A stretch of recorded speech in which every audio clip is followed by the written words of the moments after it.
ഭർത്താക്കന്മാർ ദയ്യൂസുകളാവരുത്. ഭർത്താക്കന്മാർ സ്വന്തം ഭാര്യമാരുടെ വിഷയത്തിൽ അവരെ ഹോസ്പിറ്റലിൽ കാണിക്കാൻ കൊണ്ടുപോകുമ്പോ ഭർത്താക്കന്മാർ ശരിക്കും മനസ്സിലാക്കണം, നിങ്ങളുടെ ഭാര്യയെ ചികിത്സിക്കാൻ കൊണ്ടുപോകുമ്പോ, ഒരു ഗൈനക്കോളജിസ്റ്റിനെ കാണിക്കാൻ പോകുമ്പോ ആരെയാ ഡോക്ടർ സ്വീകരിക്കേണ്ടത്? മുസ്ലിമത്തായ ഒരു പെണ്ണല്ലേ നിങ്ങളുടെ ഭാര്യ. നിങ്ങളുടെ ഭാര്യയെ ചികിത്സിക്കേണ്ടത് നിങ്ങൾ ആദ്യം നോക്കേണ്ടത് മുസ്ലിമത്തായ ഒരു ഫീമെയിൽ ഡോക്ടർ ഉണ്ടോ എന്നാണ്.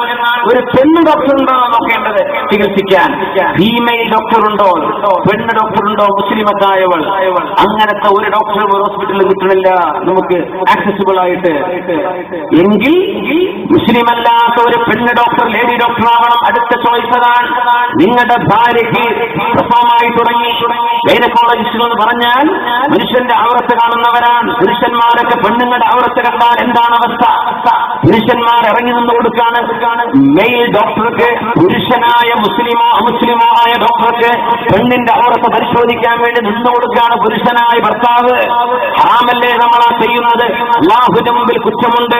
പെണ്ണുങ്ങളെ മനസ്സിലാക്കിക്കോളൂ, നിങ്ങൾക്ക് പ്രസവ സംബന്ധമായോ അല്ലാതെയോ പ്രസവത്തിന് പ്രത്യേകിച്ചും ഗൈനക്കോളജിസ്റ്റുകളെ കാണുന്നുണ്ടെങ്കിൽ മുസ്ലിമത്തായ ഗൈനക്കോളജിസ്റ്റ് ഉണ്ടോ എന്ന് നോക്കിക്കോളൂ. ഒരൽപ്പം അങ്ങ് കോട്ടക്കലിലേക്കോ ചെമ്മാട്ടേക്കോ യാത്ര ചെയ്താൽ പോലും നിങ്ങൾക്ക് അതാണ് ഖൈർ. ഒന്ന് ദൂരെ പോയാലും അതാണ് ഖൈർ. അത് കിട്ടാനില്ല എങ്കിൽ നിങ്ങൾ മുസ്ലിമത്തല്ലാത്തൊരു പെണ്ണ് ഡോക്ടർ ഉണ്ടോ നോക്കണം. ഭർത്താക്കന്മാർക്ക് ശ്രദ്ധിക്കണം. പെണ്ണ് ഡോക്ടറെയും കിട്ടുന്നില്ലെങ്കിൽ മൂന്നാമത്തെ ഓപ്ഷനാണ് മുസ്ലിമായ ഒരു പുരുഷൻ, അല്ലാഹുവിനെ ഭയപ്പെടുന്ന ഒരു പുരുഷ ഡോക്ടർ. പെണ്ണുങ്ങൾ കിട്ടാനില്ല, മുസ്ലിമത്തായ പെണ്ണിനെ കിട്ടാനില്ല. പെൺ ഡോക്ടർ മുസ്ലിമല്ലാത്ത പെൺ ഡോക്ടറെയും കിട്ടുന്നില്ല. പിന്നെയാണ് മുസ്ലിമായ ഒരു ആൺ ഡോക്ടർ. അയാളെയും കിട്ടുന്നില്ലെങ്കിൽ മാത്രമാണ് മുസ്ലിമല്ലാത്തൊരു അമുസ്ലിം ഡോക്ടറെ ഈ പെണ്ണിന് ചികിത്സിക്കാൻ പറ്റൂ. ഇതാണ് ശർഅന്റെ നിയമം. നമ്മൾ മനസ്സിലാക്കാറുണ്ടോ ഇത്?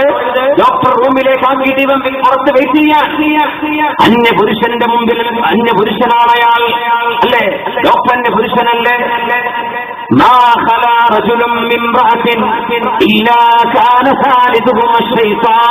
ഒരു പെണ്ണിന്റെ ദീന് സംരക്ഷിക്കേണ്ടത് ഭർത്താവിന്റെ ബാധ്യതയാണ്. ആ പെണ്ണിന് അന്യപുരുഷന്റെ കൂടെ ഇരിക്കുന്നത് സ്വന്തം ഭർത്താവിന്റെ സാന്നിധ്യത്തിലാണെങ്കിൽ ഫിത്നയുടെ സാധ്യത കുറവുണ്ടവിടെ.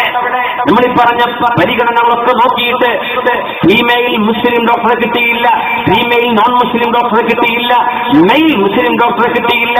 പിന്നെയാണ് നിങ്ങൾക്കൊരു നോൺ മുസ്ലിം മെയിൽ ഡോക്ടറെ നോക്കേണ്ടത്.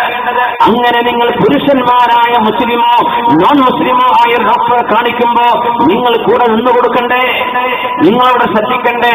പെണ്ണിനെ അനസ്തേഷ്യ ചെയ്തു കഴിഞ്ഞാൽ, ബോധം കെടുത്തി കളഞ്ഞാൽ അവിടെ ഔറത്ത് വെളിവാകുന്ന അവസ്ഥ വരും.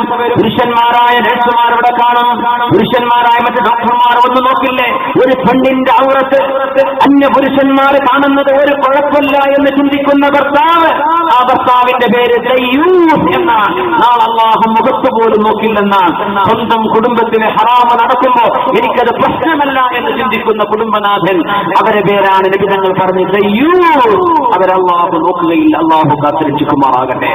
നല്ല കരുതലോടെ നിൽക്കണേ പെണ്ണുങ്ങളെ. അല്ലാഹുവിനെ സൂക്ഷിച്ചോളി. പ്രസവിച്ചു വരാമെന്ന് വിചാരിച്ചു പോവല്ലേ. നിങ്ങൾക്ക് അനുയോജ്യരായ ഡോക്ടർമാരെ നോക്കിക്കോളി. ആ ഡോക്ടർമാരെ നോക്കി ഓടണ്ട. ദയവ് ചെയ്ത് പെണ്ണുങ്ങളൊന്ന് ഗൈനക്കോളജിസ്റ്റുകളായി പഠിച്ചോളൂ. കുറെ നല്ല ഡോക്ടർമാർ, ഫീമെയിൽ മുസ്ലിം ഡോക്ടേഴ്സ് നമുക്ക് ആവശ്യമുണ്ട്.